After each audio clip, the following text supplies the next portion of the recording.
My name's Alex Zanis. I'm the Dean of the Faculty of Built Environment, and it's my great privilege to welcome everyone tonight to the fourth Utzon lecture for 2013. And I'll begin by acknowledging that we are on the traditional land of the Bedigal Aboriginal people that are the custodians, the traditional custodians of this land, and we pay respects to the elders both past and present, extending that respect to other Aboriginal and Torres Strait Islanders here tonight.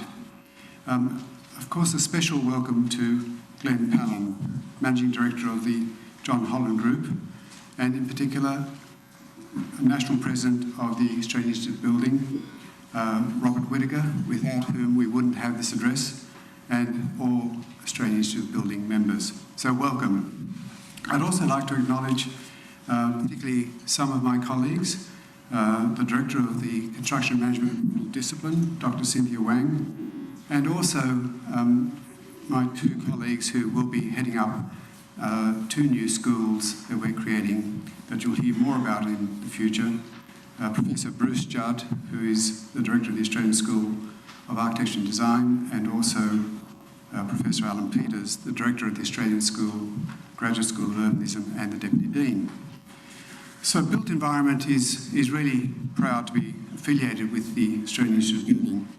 And as an institute, there can be no better institute in its striving to improve and protect the building profession. We've been fortunate because at this university, our past speakers for this address is literally a who's who of Australian leadership.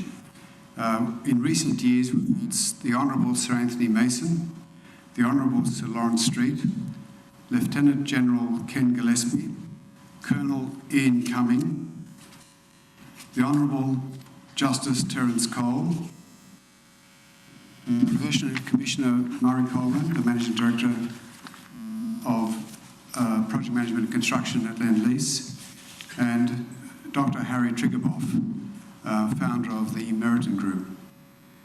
It's an important lecture in our annual calendar, and I'm very pleased to introduce Robert Whittaker, the National President, a good friend of the faculty and an outstanding advocate for the industry, and to introduce tonight's guest speaker. Welcome, Robert.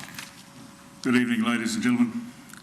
The AIB address is one of the more fun elements of being the head of the profession of building in this country. The address itself was originated to bring to the fore ideas and concepts not normally associated with the building profession.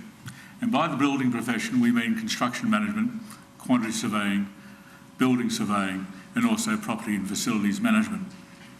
Tonight's speaker is no less august than the speakers which Alex has already referred to. Glenn Palin, sorry to embarrass you here, Glenn, is a bit of a giant in our industry. He himself is a building graduate and a fellow of the Institute of Building. As Alex has said, he is the National MD of the John Holland Group, but he's also the National President of the Australian Constructors Association, or as we refer to them, the Big 20. Now, Glenn's career has been nothing short but of astounding and outstanding. He has given his all for his company, and we would like to say a particular thank you to John Holland Group. Both Sir John Holland himself and the current chair, Janet Holmes à Court, are both honorary fellows of the AIB, for which we are quite grateful.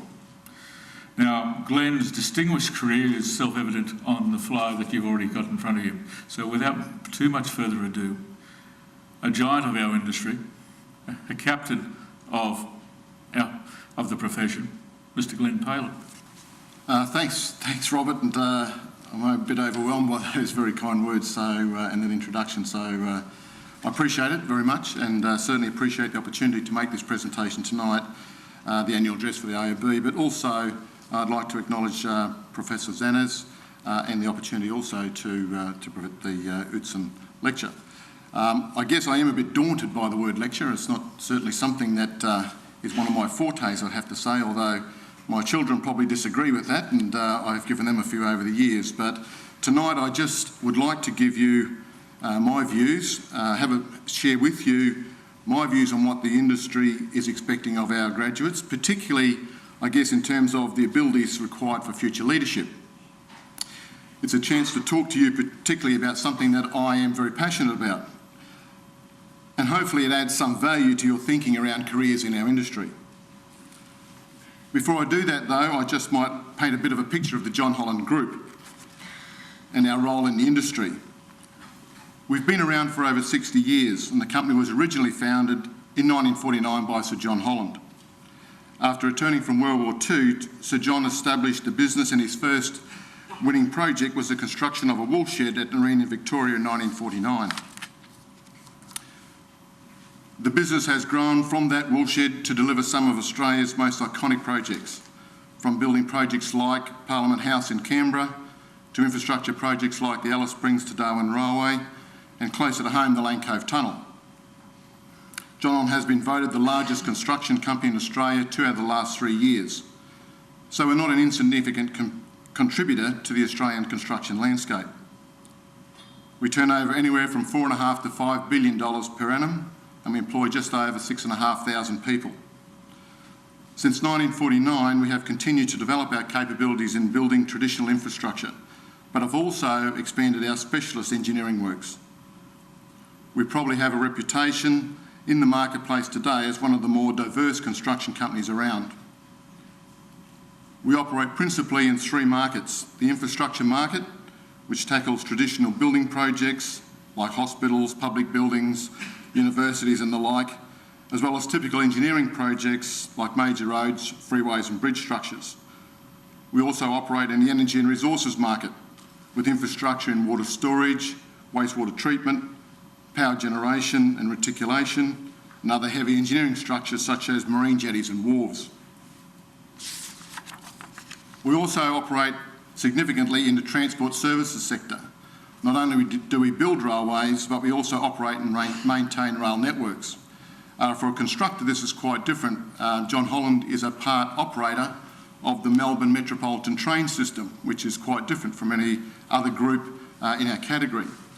We also provide the full suite of aircraft maintenance services through our company, John Holland Aviation Services. Traditionally, we have operated right across Australia. However, more recently, we've implemented a strategy to expand our activities offshore, and we expect that offshore turnover to be approximately 20% of our business over the next 5 years. Today, we are currently operating in New Zealand. We're building tunnel projects in Hong Kong and in Singapore. We are tendering for wastewater treatment and rail works in the Middle East and in India. So that expansion has already started, and hopefully it'll be a very successful strategy for us. As you can see, it's a business that I'm particularly proud of. I'm very proud of the amazing things that we achieve every day. Not only our contributions to the Australian landscape, but also the contributions we've made to the development of our people and their careers over many years. Having worked with John Holland for around 20 years myself, and industry for around 35 years, I've seen the transition from a typically macho industry through to the more diverse industry that we have today.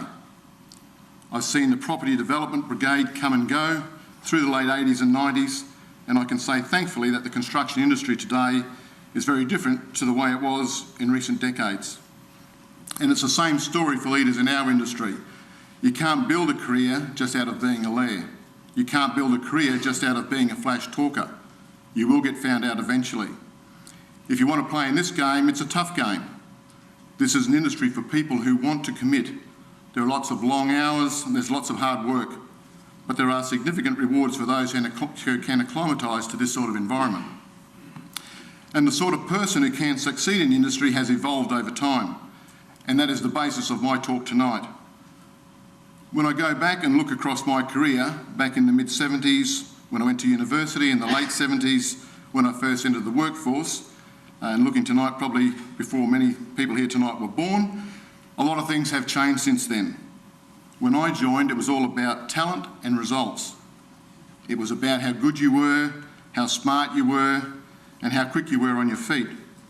It was more about intelligence than anything else, and your ability to turn that intelligence into action. When I advanced into management in the industry, we certainly targeted the top 5 or so students at every university. Whoever got the highest passes would generally be offered the top jobs. And then if you advance to be a good project manager, you are probably given the opportunity to be a construction manager. If you're a good construction manager, you've hopefully got the opportunity to be an operations manager, and so on. It was very much about technically based progression and ladder climbing. And in those days, it was certainly a male-dominated industry. An industry where technical competence and the ability to get on and make things happen was what it was all about. It was a macho industry, and that macho style was typical in everything that we did. And then around the turn of the century and for a number of years thereafter, it became quite evident that there were a number of other, probably more factors at play. We noticed this shift because graduates were actually turning the tables on us as employers. Things were clearly changing from the days when I was looking for a job. In those days, I was on the receiving end. I'd find the employer was 100% in control. They'd choose who they wanted to employ, and if you got a job, you were damn lucky to get it. And generally, you followed the orders and did what you were told. I can recall numerous occasions where I was told what project to go on, what day and what time to be there. I remember once when I was working in central Queensland, and a lot of our projects were in the mining towns at that time, we had a problematic project manager, and I had to go and replace that guy in a mining town some 4 or 5 hours away from where I was stationed. And I remember driving home to my wife, and she had just had her first baby who was less than a week old. And I said, "Sorry, Dale, that I've got to go out west for a while and I'll be back for Christmas." But in those days, that's how it was done. In retrospect, I guess I'm pretty lucky that she actually let me come home for Christmas. But there was no discussion or debate. I'd just jump in the car and off I'd go. And while that may now seem rather primitive and immature, quite frankly, moving around and experiencing different projects and environments gave me some of the most exciting and challenging times of my life, albeit at a significant cost to my family life. But then around the turn of the century, we started to see a change with graduates who are now starting to interview us about whether they would take the job. This was really quite mystifying to many of us who, it must be said, had limited training in HR, which at that time was a profession in our industry which was limited principally to hiring and firing. So what had changed here? It wasn't anymore just a case of us choosing who was going to work for us, but graduates were actually being very selective about who they would work for. We were starting to become aware of a new concept called EQ, or emotional quotient. While this had been talked about in academic circles for some time, our industry was still back in IQ mode. And when I talk about EQ, I'm referring particularly to the traits you'd know as self-awareness, managing yourself, motivating others, being empathetic, and social skills required to build good relationships. So finding ourselves left behind, a change started to occur. The construction companies who'd been macho, competency-based organisations in the past started to think about how do we manage our people? How do we manage our human resources, which after all is our most significant asset? All of a sudden, EQ started to guide how we would select graduates. It started to guide what sort of people we wanted to come into our organisation. And similarly, EQ became one of the preferred predictors of leadership. How well you could manage people, inspire people, and motivate people to get the job done. People's EQ was seen as a major contributor in developing organisational effectiveness and leadership. All of a sudden, culture became very important. Organisational and personal values became important. Yes, we still wanted people that were competent, but that wasn't only or even the overriding factor anymore. Cultural fit became the overriding factor. The idea of values became really clear to me when I was in my late 20s. I was working for a project manager who said to me one day, "Glenn, don't ever make the same mistakes I did. I see and spend more time with my grandchildren than I do with my own children. And unfortunately, I've spent all of my time waiting for my kids to grow up, and now they've grown up, they don't want to do things with me anymore.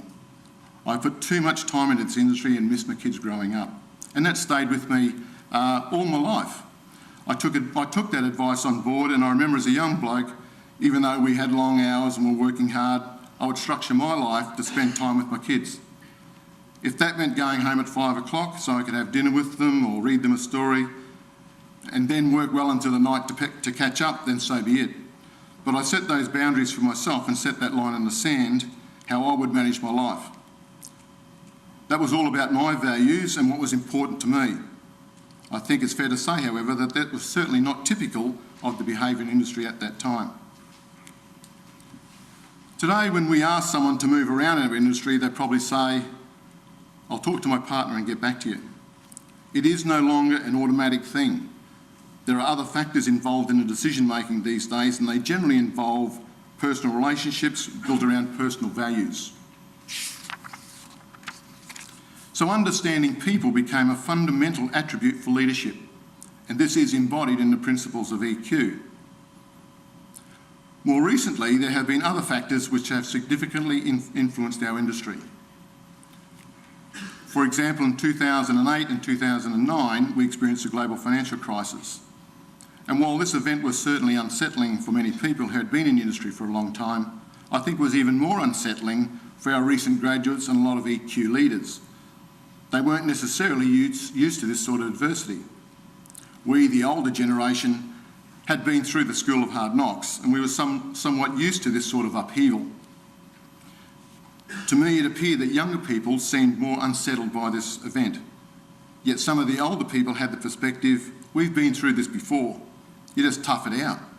You'll tighten your belt, you get on with it, and we'll get through it." This industry, I think more than any other, is one of tremendous highs and lows that will constantly confront you. No sooner do you have a terrific win than you have a devastating loss. I remember one time a few years back, I worked probably for about 7 or 8 months straight on a major project tender. I was leading that team, and it consisted of probably 150 designers and constructors. It was one of the biggest projects that had ever been seen in Brisbane at that time. We had been through a number of processes over many months to get shortlisted, and we're now down to 1 of 2. We were working enormous hours and to get this tender ready for a big presentation. And then about 1 week before we were due to lodge our submission, I drove to work in the morning, probably about 7:15. As I came down the road, I could see a fire engine, and our office had burnt down. We lost everything. We lost all of our tender documents, our plans, and what was left was covered in thick black soot and saturated with water. I can assure you everyone was devastated. But in typical industry style, everyone was talking about rolling up the sleeves, getting back into it, and cleaning up that mess. But unfortunately, our tender team still had a job to do. And I said sorry to my friends, and I said, "I can't stay, I've got to go on and do this tender." And that we did. We set up a temporary office and started again, and we got the tender in. An absolute amazing achievement in a situation of severe adversity. The leadership characteristic I'm referring to here is resilience. Resilience is about being able to recognise that an impact may and probably will come, like the shock of seeing your office burnt down. Being ready to absorb that impact and knowing how to recover.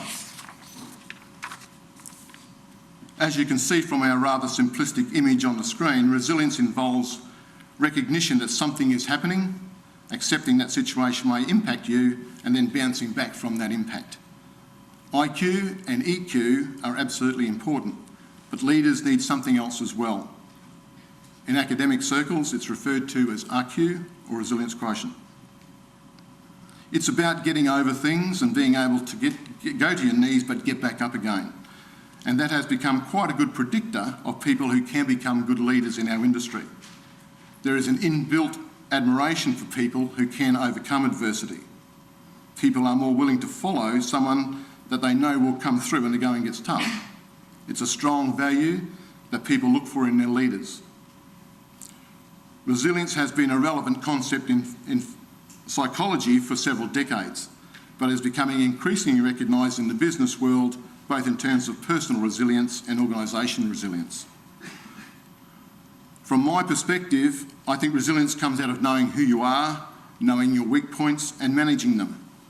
For example, managing your energy levels and stress levels, making sure that your work is consistent with your values so that when the times get tough, the ability to more clearly analyse and articulate what needs to be done is easy. The ability to be resilient is very much a personal experience. What works for one person doesn't necessarily work for another person. For example, I am particularly fond of motorcycle riding. And while some people may in fact find motorbike riding a stressful event, I actually find it is a great opportunity for me to de-stress and to clear my head. Whilst riding, I don't think about work, I think about riding, about the road and the traffic. To me, this is one way that I absorb the shocks from my job, and I find riding particularly useful in this regard. It helps me to put the difficult issues into perspective, and when I get back to work, I generally have a clearer view about what needs to be done and allows me to get on with it. Bike riding for me has become my personal shock absorber.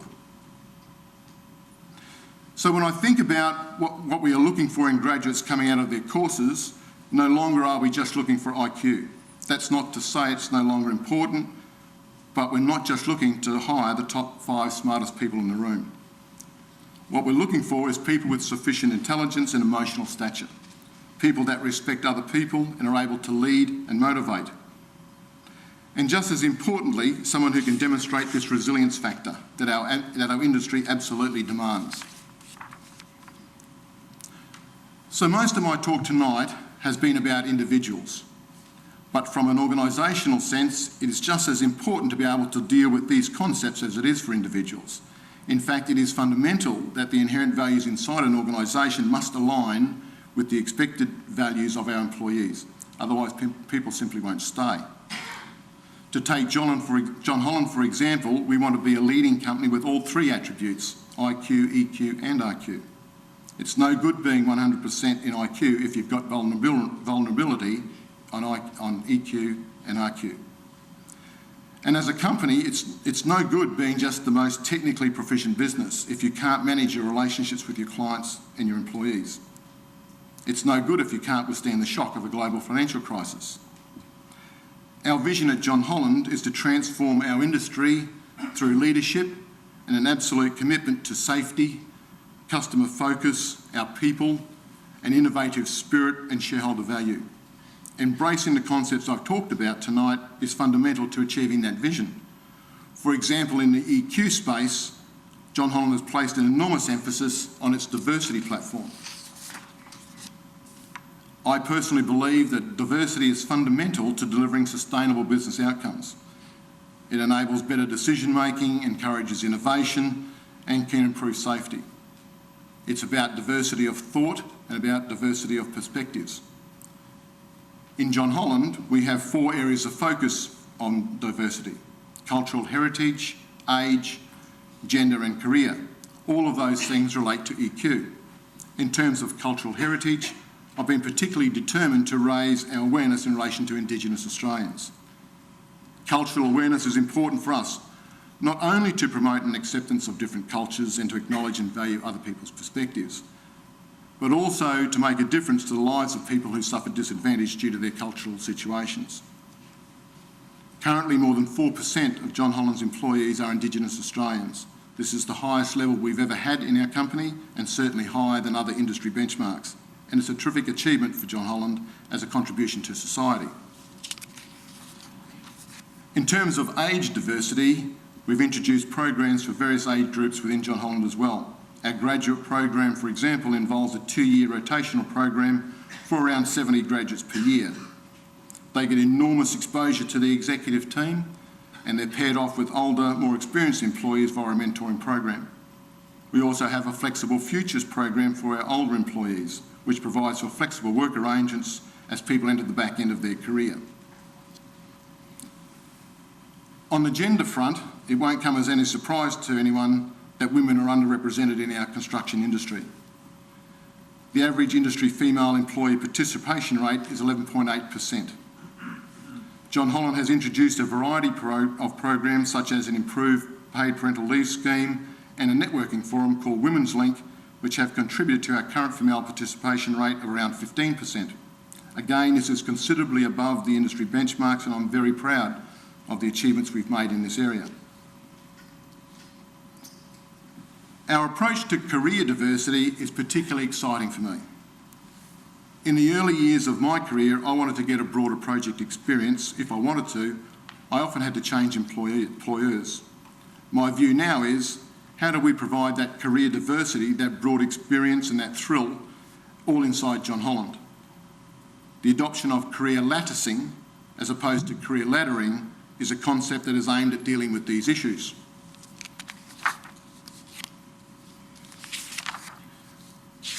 We're really trying to shift traditional thinking about careers and what constitutes career success at John Holland. You can see the career lattice is about a career path that goes in multiple directions rather than climbing a ladder. We see this as being extremely valuable in developing good leadership and viewing this broadening of career exposure as a significant contributor to success. Overall, this commitment to diversity is aimed at addressing the EQ side of our organisation. Similarly, from a resilience or RQ perspective, John Holland is developing a high-performance culture as our method of delivering business sustainability. As you can see, I quite often use sporting analogies to describe and illustrate our business and organisational strategies, and Formula One racing is a great analogy for high performance. Invariably in Formula One racing, the driver receives most of the accolades. But without the right team of people and the correct vehicle setup, that win is completely impossible. It's not just about the biggest engine or the lightest car, having the right tyres or even the aerodynamics. It's a combination of all of those factors and many others working together. The driver needs an expert pit crew to change tyres, refuel, make technical adjustments to the car and troubleshooting when things go wrong. To many, this is the definition of high performance, and to me this exemplifies what being resilient means and has a perfect correlation for our business. It means constantly challenging yourself, and that is what it means for these teams to do, continuously. Sometimes you only improve by the smallest of margins, but this can mean the difference between winning and losing. Some days it doesn't go according to plan, but these teams will evaluate that, they will learn and they will improve. This high performance culture is infectious and they are never ever satisfied. They are always looking for the next improvement. And a fundamental part of getting there is teamwork. Interestingly, in that picture on the screen, that car is stationary for somewhere like 3.5 to 4 seconds. In that time, 23 people have a job to do in that enormously crowded space, in that tremendously short time frame. They depend on each other and they trust each other. And if they do their jobs well, they will win. And at the end of the day, this is what we are looking for in our employees and our future leaders. For resilient people that are capable, savvy and know what they have to do and how to do it in order to bring about the best in their teams. Hopefully tonight I've given you some insight into how John Holland is dealing with the challenges of modern leadership in our industry and the leadership qualities that we are looking for in future employees. Certainly ours is a very demanding industry, but one where the rewards are outstanding and the opportunities are exciting for those willing to take up the challenge. I thank you for giving me the opportunity tonight to share my views with you, and I hope they are certainly helpful. Thank you. Well, thank you, Glenn, for a very interesting, inspirational talk. I'm just wondering if I can just help with questions, if there are questions from the floor. Thanks, Glenn, for the talk. I probably work at John Holland as well as a graduate. You spoke about moving around for work. When you came up through the industry, that was moving away from that. Obviously, due to the nature of the industry, there are projects outside of Sydney, outside of New South Wales. How are you going about, putting that plan to effect? Dealing with remote projects and having to be away from your home for periods of time, we can't do away from that. I mean, the reality is that projects are not always in our suburb or in our city, and certainly the types of projects we want to get involved with often are out of town. So it's not a case of we're moving away from having to work in remotely on many occasions to where we live. The process, though, I think is different. You know, in those days, when I talk about the earlier days of my own career, there was no debate. It was about, that was what was done. What I'd like to think, though, today is that we're being much more respectful about people's values and their situations and their circumstances, and giving people the opportunity to be able to manage that in a different way. They participate in that process as an equal member in that process. I mean, I can't force anyone to go, and I would never do that. But I do try and encourage people to do it. because it again, as I said, it's been some of the most exciting times of my life. And I do think that people will value that experience. But it is dealt with differently these days. It's dealt with in a sympathetic way. It allows people to not take that opportunity up if they so desire. But we can't do away with it. It's there, we just deal with it in a different, more respectful way. Yep. So you named 3 attributes that you were looking for, which are IQ, EQ, and RQ. If you could only have 2, what would they be? If I could only have 2? Well, I guess in the roles that we undertake, there are different weightings required for those attributes at different times. I mean, some days you need to bring the best intelligence you can to the table because of a particular issue that you're dealing with. So at particular times there are different weightings to each one. Sometimes the emotional part of it needs to come to the fore. Hopefully you're not dealing with resilience every single day. That might be a bit demanding. So I guess in my view, probably the most commonly used and most significant attribute is EQ. If I look back on my own career again, I certainly was never the most intelligent person in the room, I can assure you of that. And if I look at the progression I've been able to make in my own career through the industry, it's because I would like to think that I have a fairly reasonable grasp of the emotional side of things and my ability to go on with people and to deal with circumstances like that in a respectful way. So I think you can learn intelligence to a large degree. The emotional side is probably the more dominant, I think, in terms of the way we conduct ourselves every minute of every day. And hopefully, the resilient side you don't need to use every day, so you sort of keep that in the back pocket. Thank you. I remember when new employees started to interview you instead of you interviewing them. It was the early 1990s, so I don't know if you've got the same memory. But it's a bit hard to tell who's got IQ, EQ or RQ in an interview, because a lot of that comes out either by training in the organisation or seeing how the individual develops. We found with this new attitude of future employees, the best guide was whether or not they would fit into the team that they would be placed with in the organisation. How do you deal with that sort of situation when you're interviewing new employees, and particularly the ones who appear to be the brightest, but they mightn't fit into the organisation? You're quite right. And I guess the interviewing process has changed over the years as well.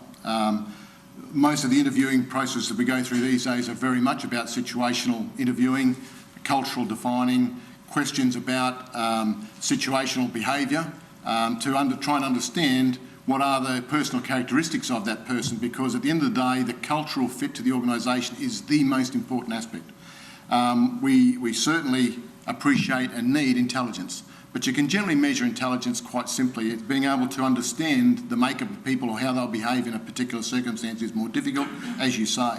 Our interviewing processes these days are changed to that format though, and we do interview people about what, their behaviours, what do they do in their spare time, and those sorts of questions tend to understand the person's persona rather than his intelligence, and certainly that we put a very heavy weighting on that in our interviewing process these days. Yep. Look, you talked about an organisation, John Palin, which has obviously made great strides to change its culture, and that must be very clear to most of the students here. I'd like to talk about the industry, because as we all know, the vast majority of the industry isn't like John Holland, and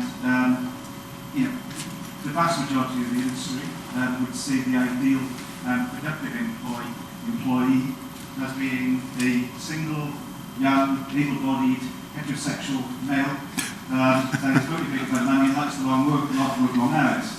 And the best way to reward them is pay them lots of money, and then when they stick the industry out, to promote them into a job that involves even longer hours.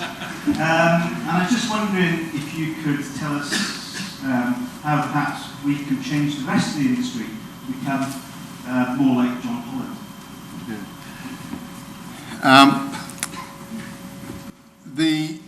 guess I do have a reasonable representation of the industry. As Robert pointed out before, I am the president of the ACA. And the president of the ACA, for those who don't know, is made up of the top 19 or 20 largest construction companies in Australia. Together they turn over something like $50 billion per annum in the marketplace. And I would hate to think what the employment numbers were, but they are significant. I just have to say I'm not quite sure I'm aligned with you on that one. You know, I think it's, you know, John Holland would like to think that it is a leader. John Holland would like to think that it is taking a leadership role in these things. But are we the best? You know, in some places maybe not. You know, I don't think we're leading everything, and we struggle every day to get better, and we work really hard at it. But I do know, in my engagement with all the other contractors in Australia, or certainly the big ones, they have the same issues. I mean, you know, the agenda is not being driven by John Holland. The agenda is being driven by the industry. We all recognise the cultural, you know, awareness programs that we need to install in our companies. We're all on the gender journey. You know, we're all part of those processes, and maybe we all are at different ways along the path, and maybe there's some ahead of others in different areas. But I couldn't agree with you that the industry's not like John Holland. I don't accept that. I think that there are elements of the industry which are lagging. That's true. But I think that even in terms of our own cultural development, I just can't see that even John Holland would be happy having all those alpha males in our organisation. It just wouldn't fit with us, you know. So we have really moved on from there, and I have to say I think the industry has made leaps going forward as well. And I'd have to defend them in that area. That doesn't mean we're all great. It doesn't mean we're all perfect, and it certainly means, you know, I certainly acknowledge we have some way to go. But I do think that the industry is making quite a broad-based effort for this to occur, and most people do recognise, I think, the value of it. Yeah. So I'm just thinking of the subcontractors that represent the employed vast majority of people in the industry. Yeah. I guess that's a really good point. You know, there are a vast number of subcontractors right throughout our industry. I've just finished a stint as the chairman of the safety committee for the ACA. And that was a role I found particularly challenging but very, very rewarding, because we were able to actually implement changes that have now been adopted across the industry that are going to change, lift the bar of safety up to where it should be. Now, again, we can influence our members, and we can use standards in our engagement with government to influence legislation. Where we find it difficult is being able to influence some of those lower level subcontractor that you talk about. So part of our program in that committee, for example, is an active engagement with all the subcontractor associations, the master builders and the subcontractors, the plumbers, the electricians, so that we can start to influence them as well. That is about leadership. That is about how do you draw everything up to another level. It takes time. It doesn't happen overnight. It's not easy. You just can't wave a wand and it's done. But again, I can assure you that that is well and truly on the agenda of the industry, about how do we lift those other elements. They're a bit harder, they're a bit further away, they're a little bit harder to grasp, but I can assure you that's part of the agenda, and you know, ultimately we will make that change. If you think about safety and what safety looked like in our industry 10 or 15 years ago, it was abysmal. You know, the leaps and bounds we've made have been fantastic. And these other more culturally based aspects also will come along. It won't be about compliance, it will ultimately be about the way we do things in this industry. And there's a journey, and we're on that journey. Yeah.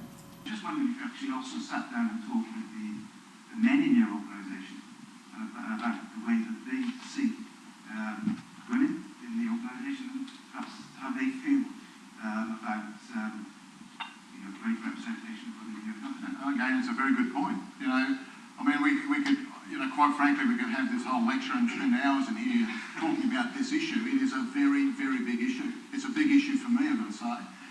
But I also will say that, you know, we tend sometimes to focus on the negatives in this area. You know, I tend to think about John Holland, I think about, you know, I've got 2 advisory board members. Both of them are female. You know, I've got an executive committee which is made up of 9 people. 2 of those are female. You know, we do have good representation at high levels of organisation, but it doesn't always become the talking point. And I'm not trying to take away the argument or the debate. I'm in there, don't worry, right? But I think we need to have a balanced view about the progress we are making. You're quite right. You know, I talked a lot of times in my talk about the macho view in our industry. That's the way it is. you know, and there are, you know, these views that are held by people subliminally that they don't necessarily understand.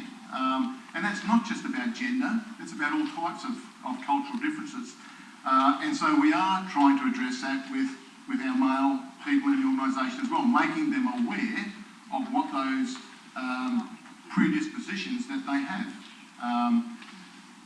And we, again, it's a process. You know, we do, part of the implementation of our paid maternity or paternity leave programs was about making this balance between, you know, both players having a role in their families. You know, we went out of our way to make that distinction so that it wasn't just a women's issue. This is our issue. You know, pregnancy and having families and looking after families is something we do every day in part of our life, and it should be a natural part of the way we do work. It's no different. But we do see it as work as a, you know, some people see it as an inconvenience, for God's sake, you know. And so we're trying to change those things, and we are not just, you know, talking to women about it, but if I don't talk to women, I don't get the real nub of the issue. And I've got my own sort of predetermined position, so I'm trying to be broad in my own perspective and then enable that to use that. You know, I'm the managing director. You know, I believe in strongly leading by example. You know, and if I lead this way, people will follow. You know, and it might take time, but they do, and they are coming around. They are changing their views. It's a hard road, but I can assure you we are on it. You know. Hi, I'm with Abby Group, one of the editors in the industry. Soon to be Lend-Lease tomorrow. I can definitely vouch for cultural change coming from mining and Queensland for that. And on site, it's really not much of an issue actually, from what I can see. But what I'm interested in terms of EQ is I think a lot of people really want to believe in what they're actually working on rather than just doing their 8 to 12 hours a day just on any old job. So what I'm interested in is what is John Holland doing in terms of environmental infrastructure? Are you, other than the great work that you're doing on refurbing wastewater treatment plants, but like green power, green energy install, anything like that? I guess I was hoping tonight I wouldn't get the question, you know. I've just, earlier in the year, I did a tour around our company, which I do every year, where I talk about our business and what we're doing. And this year, for the first time, at every one of those talks right around the whole country, the environmental question was front of mind in a lot of people. You know, and that was the first time that's happened. And I was taken back with it about how sensitive an issue and how much of an issue it was to people. In fact, one of our graduates was here tonight, was asked some of those questions, and I said, please don't ask it tonight, you know. But it is front of mind. It is an awareness issue, and we are, again, John Holland is attacking it straight on. I have been very open about where I think we are, and I think we're in a compliance mode, and I think that's, you know, poor, to say the least. I talked a few times tonight about the sustainability platform of John Holland and trying to understand where environment fits into our sustainability platform. I'm being very cautious not to be knee-jerk about an issue and how do we deal with that issue. What's important to me is that we take an holistic approach to our company and how we solve these problems. So when we talk about environment, to me, that's an element of sustainability. And when I talk about sustainability, I'm talking about how do we ensure the long-term prosperous nature of our business and our industry.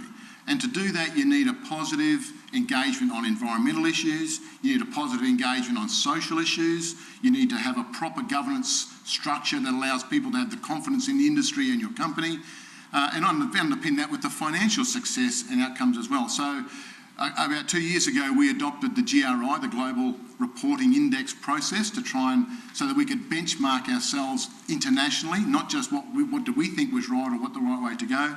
And so we started to benchmark ourselves about all of those GRI factors, indices, so that we could see where did we sit in the world. And, you know, it's a bit frightening, unfortunately. It's a bit confronting because you probably realise you're not doing all that well. So at the moment we have a think tank underway about what is sustainability to John Holland. Because again, if I go around this room, I probably only get about 50 or 60 different definitions of sustainability. So we need to know what does it mean for John Holland, and I guess part of that process we are engaging the environmental, the social, the financial and the governance parts of our business so that we do that in a holistic way about how do we deal with the environment. So it's not just something we're dealing with over here to make people feel good or so that I don't get any questions the next time we go around the country or something like that. That's not what it's about. So we take a whole of company approach. We are looking at what do we do to reduce our carbon footprint? What is our aim overall? Are we trying to be carbon neutral? What is our perspective in this area, and what's our obligation to society? We haven't finalised all of this. I'm not going to lie about that. We are on a journey again. We have good practices in terms of compliance. What we need to do now is firm up our view about what's our aspirational goal in terms of environment as part of the sustainability approach for John Holland. So that's where we currently are. There was one question at the front, and we might make that the last one, Rowena. Just gentleman in black. That's fine. I don't think I need one. You referred to the paradigm shift with employing individuals and the challenges faced with future HR. In that, it's sort of intimated as the actual individuals now calling the shots. The way I see it is, how do you, as a leader, how do you try and, is loyalty another quotient of your 3 IQ, EQ, RQ? Could that be another quotient that is considered as part of, your selection of your team members? Loyalty is a great characteristic. It's a fantastic characteristic. I would like to think, John Holland is one of the few companies I think that still hands out service awards every year. 5 years, 10 years, 15 years, 20 years. I give out awards at Christmas time and shake someone's hand for being with the company for 30, 35, 40 years. That loyalty is something that is inbred in John Holland, but that loyalty comes from earning it through your behaviour, the way you treat people, and it comes out of those other things. It comes out of the EQ and it comes out of the resilience to get through situations together. When you go through a hard time together, you build a camaraderie which is difficult to make. When you talk about loyalty, it's not really an IQ, EQ, RQ issue. Loyalty is really about a person's personal values. We've recently gone through a reassessment of the company in terms of what are our values and how do we embrace those values. What best describes John Holland? So last year we launched a new mission, vision, values sort of process where we went through quite a significant working arrangement to try and understand what were the values that people felt were most important to them. That doesn't mean that, and loyalty wasn't one of them, by the way, not because it wasn't important to them, but there were more important characteristics that they felt they needed to put out there. Those 5 values that they put out were things like collaboration, care, accountability, innovation, and integrity. So they were the 5 that sort of rose to the surface, and underneath those are a number of other values that you could easily put in. They're just as valuable and just as strong. But they were the 5 that our company felt most represented the types of things that we do. So I think there are things that are earned out of doing all the other things right, rather than making it the lead.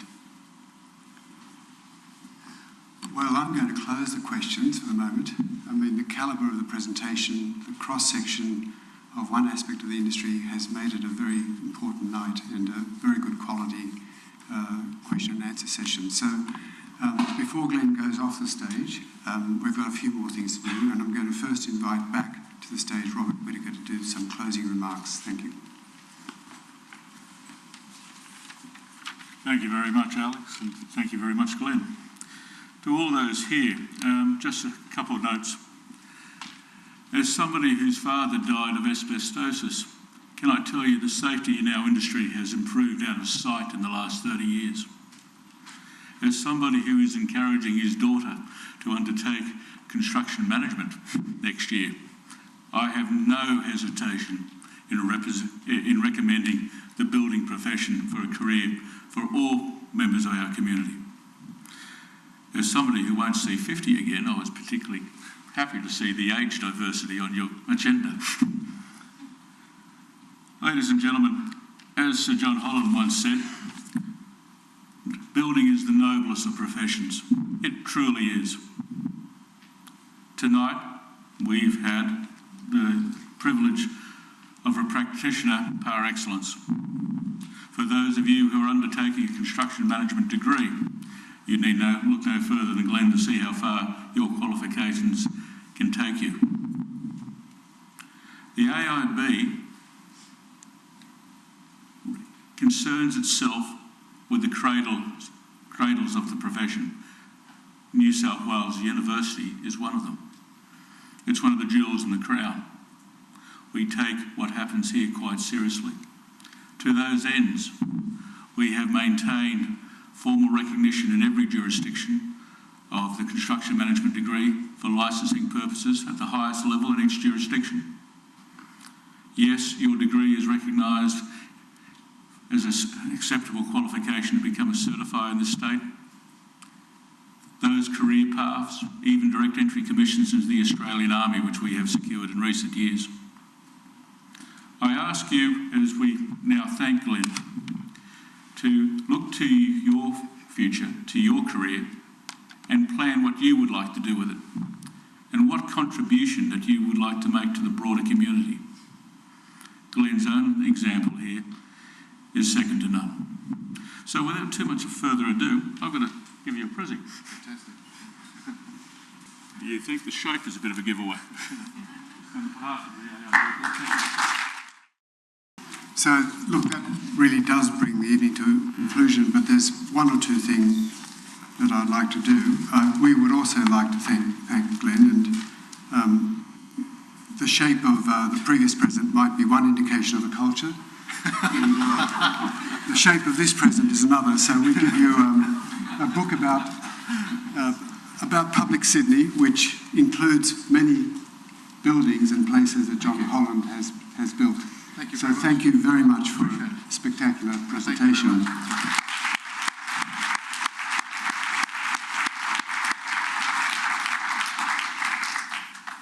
In just closing off tonight, I need to make one or two announcements, or one announcement in particular. The next Utzon is not as advertised on August the 28th. It's been changed to September the 4th, a week later, and it will occur in this theatre, and we'll have a pre-function which you are all invited to, and please bring your friends, because we're including with that lecture, the launch of the Australian Graduate School of Urbanism, primarily because the director of that school, Professor Alan Peters, is delivering his lecture, which is titled, "Does Too Much Urban Planning Result in Higher Housing Prices or Slower Economic Growth, a Broader View?" So please come to the next Utzon, but please come at the right time, September the 4th. So thank you very much for coming, and we look forward to seeing you in about a month.